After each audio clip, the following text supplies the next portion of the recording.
சித்திர பூவிழி பாரம்மா சிற்றிடை மேலிந்ததேனம்மா பத்து வீரல் அடைக்கத்தானம்மா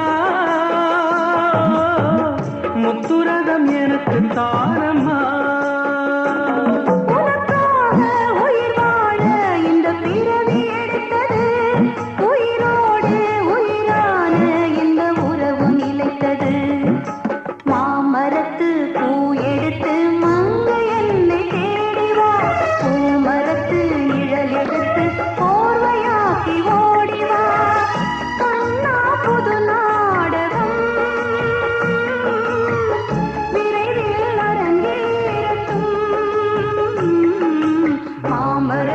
பூயெடுத்து மஞ்சம் ஒன்று போடலாம் பூமரத்து நிழல் எடுத்து போவையாக்கி மூடலாம்